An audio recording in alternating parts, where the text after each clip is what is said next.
Today I want to talk a little bit about leis.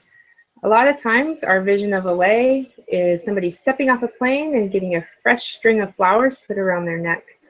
Leis in ancient times were used to honor and distinguish people. Leis like this feather one were worn by chiefs and royal family members.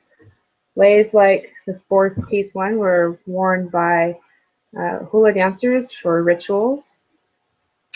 And today we also use leis to distinguish individuals. You'll see dignitaries coming to the island and getting a bright red carnation lei, or recent graduates being heaped with bunches of leis.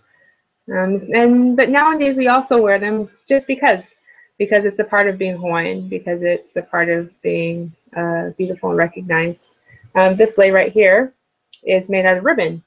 And they make things like this now to help cut down on cost and the fragility of fresh leis.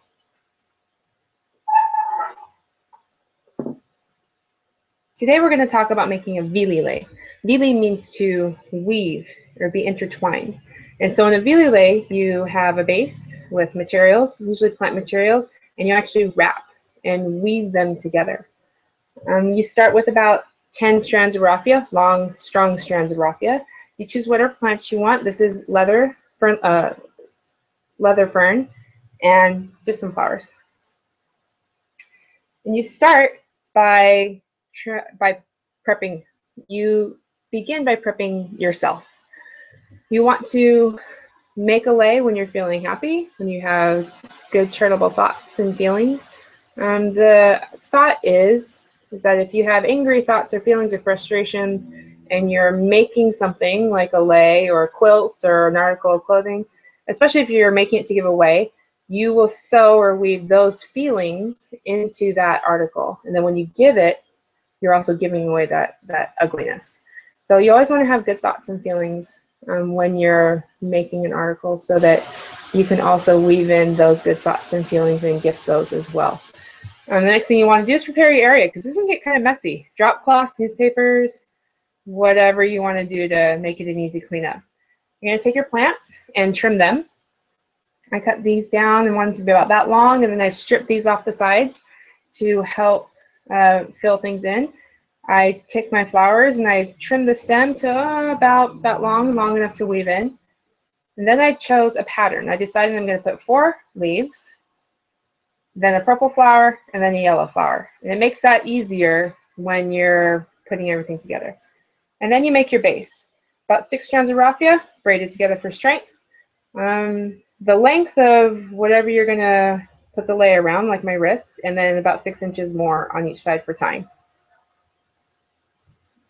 Okay, so here we go.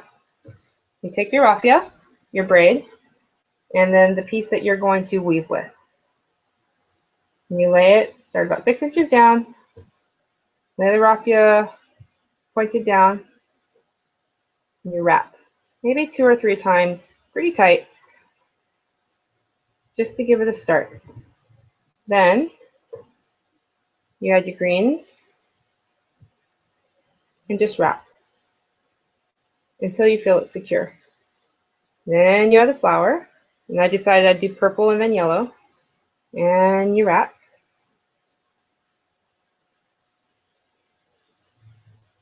And wrap. And you keep going down. The next you would do another set of leaves, and wrap, and then purple, and then wrap, and then yellow, and wrap. You keep going until you finish the length of your lei. And when you're finished, you will wrap and wrap and wrap and tie it off in a couple of knots. Trim it really tight so it looks really neat and presentable. Lei giving is actually a very honored tradition. The 3 most important gifts you can give or receive is a name,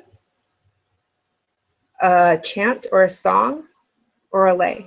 All those things are considered very personal and gifts that come from the heart. Now, when a lei is past its usefulness, then considering that they're given out of love and that they are honored things, you never, oh, I forgot to do this.